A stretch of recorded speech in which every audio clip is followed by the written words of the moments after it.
My schizophrenic tendencies started early. From the time I was 4 or 5 and into my teens, I had issues. You've heard of imaginary friends? Well, I had a whole gang of make-believe friends. I talked to myself, essentially, unless my mother heard, and then I would whisper. They say if you talk to yourself, you're sane unless you answer back. Seeing as I was holding entire conversations with multiple personalities, each with names, my sanity has been in question for some time now. Creatively, I even had a friend go on vacation and then come back and tell us all about it. Was this a sign of artistic temperament, schizophrenia, or both? I started writing stories as soon as I could write. Most of them were short stories and jokes I'd made up. My first collection was called Some Days Are Bad, Some Days Are Nice. There was a lot of fighting in my family. During one night at the dinner table, a knife was thrown. I remember a fist fight between siblings. Whenever a fight would break out, I'd hide in my closet and pray, "Dear God, please let my family love one another." Now, 40 years later, we still have our issues, but there is great love. I had another hiding spot in between the pine trees that bordered our lawn. Retreating there made me feel safe and comforted. I have always been comforted in nature. Otherwise, I had a pretty terrific childhood. My best friend, yes, she was real, lived 2 doors down from my house. We were inseparable. She taught me how to climb trees, and together we would bike ride, play on the monkey bars, and stay outside until dinner. It was a good, solid childhood. My family nicknamed me Who's It because as a baby, when the phone would ring, I would ask, "Who's it?" In addition to being slightly schizo, I have also been pretty smart. It's called high functioning. It is true that mental illness, gone untreated, will get worse. I spent years as an adult in denial, and it cost me. I would recommend that early intervention is a must. Almost all drug and alcohol dependencies are cases of undiagnosed mental illness. For me, it would be an antipsychotic to do the job, not a traditional mood stabilizer like lithium or Depakote. It takes some searching and a great deal of trial and error to get the right fit. I was in Catholic school until the 9th grade. I was the class clown, always getting into trouble. I would forge my mom's signature on school detention slips and make up reasons why I was late. It wasn't until high school that I started to take my education seriously. In high school, I was a cheerleader, high honor roll student, and lead in musicals. I was the perfect girl. I had it all. Popularity, friends, straight A's, a boyfriend. I was even on the state-of-the-art morning news every morning. A dark turn, I was also being molested by my high school music teacher for 3 years. These photos are from prom, but there was also a Sadie Hawkins dance that I went to with my so-called best friend. He must have slipped me a roofie because the next thing I knew, I was on my couch at home reeking of vomit with an IV in my hand. I had alcohol poisoning after finishing off an entire bottle of Southern Comfort. While unconscious, I had a vision. Bright light, and then the words I spoke, "Do with me what you will." My mom said the words that she heard in the emergency room were, "I want to go home to be with Jesus." It was then that I gave my life to Christ. I got a call from my guy friend who told me the story I was supposed to tell the cops. And I said, "I heard you left me to die in the bathroom fighting for my life while you were hiding from the police. Fuck you." And proceeded to snitch out the whole story all about what happened. Needless to say, my popularity was shot. 2 weeks suspension cost me my lead role in Annie that year. There were literally signs posted around the high school when I got back about me and my relationship with Southern Comfort. It was a very traumatizing time. I lost all my friends. All but one. I had one friend left after it was all said and done. The one good thing that happened when I returned from my suspension was that I felt like a wall had been built between me and my choir director. The molestation days were over.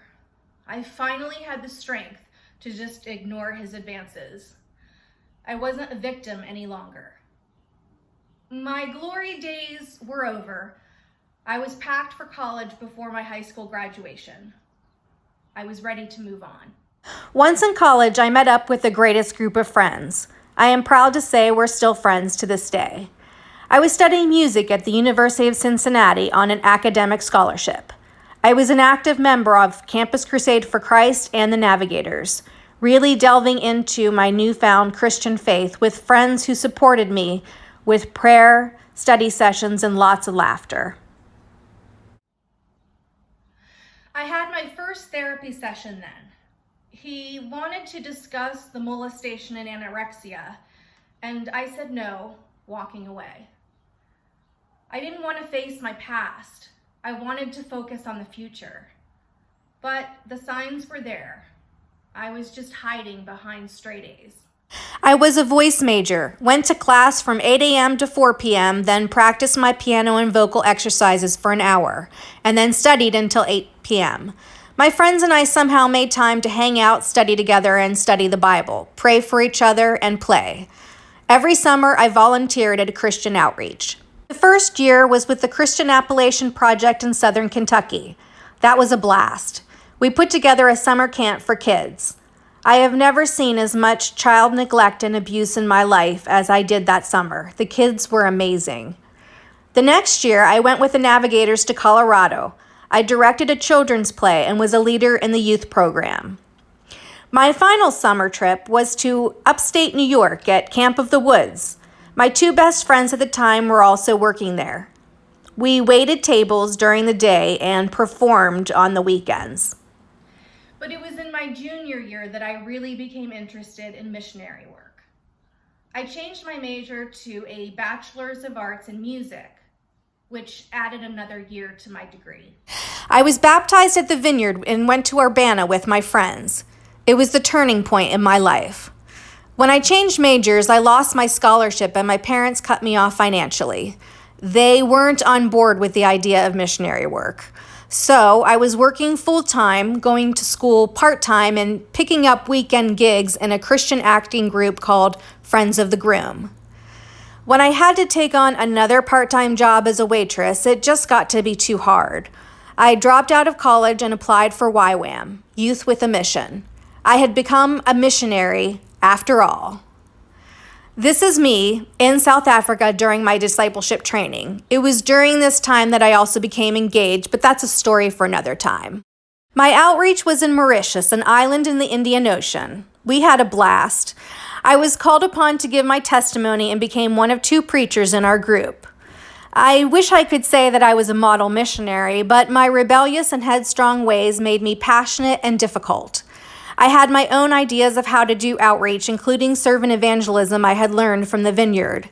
We would ask people how they needed help, do it, and when asked, preach the gospel. I wanted to help people in the name of Jesus, not pound them over the head with the Bible in a language I could barely even speak. I made friends from England, Switzerland, Norway, Sweden, and of course, South Africa. After the DTS was over, I toured South Africa with my fiance, singing background in a worship band at festivals.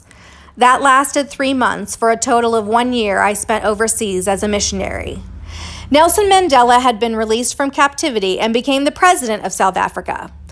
I have never witnessed hope like that experience. The young people were finally able to gather together, Black, white, and Indian, to worship God together. It was beautiful. Backtrack now from 1997, 1 year. My mom died when I was 22 of a massive heart attack. My father had gone away on a fishing trip for the first time he was ever away from my mom. She had been cleaning the house top to bottom while he was away. My dad got a call that something had happened and he needed to be on the next plane home. Once he got home, my sisters and brothers were all there at the house to tell him the news. It was a shocking, surreal time. That kicked off the rapid onset of latent bipolar disorder. I suddenly lost my mom and then the house that I grew up in. The house was built partly by my dad the year my mom was pregnant with me. I grew up in that house. There was a tree planted in the backyard on the day of my first Holy Communion by my dad. My mom died in the entrance of that house while she was scrubbing the floor. My mixed up childhood memories were etched into every nook and cranny of that house. And then my dad decided to sell it. 101 Cabin Lane. Stealing up for what assuredly will be the hardest thing I have ever had to do, leaving behind the place I have called home for over 30 years of my life. The only place this nomad could go, back to the only thing I really ever looked forward to. Coming home, there's no going back from here. My permanent address on important documents. The place I first learned about scab knees. Twirling around in the living room, then laying down on blue carpet, letting the ceiling and my mind spin. Later in this room, I'd be making out with my boyfriend, and then later recovering from alcohol poisoning. The same couch that I also used to read my Bible on. Maybe it's necessary to sell this house. After all, it has taken on a life of its own. So many stories wrapped up inside square footage. So many ghosts they could write their own. And in the quiet of the night, they speak for us. The voices of who we were. These walls will remember. Never again will I walk the threshold harder than the divorce that nearly killed me. Harder than the wind it took when Mom died. Never again will I run from the monsters ready to grab my leg from the back basement stairs, being pulled from all sides. No safe places like the back of my hand and the first Holy Communion tree Dad planted. Some stranger will catch the shade from it. It all seems so wrong. Watching TV in the living room with nothing better to do. Cuddling together, Sis and I, after a big meal.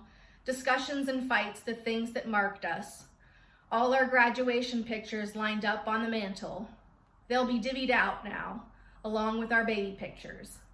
Well, I don't want mine, really. I already know what I look like. Besides, they looked better when they were all together there, like a family.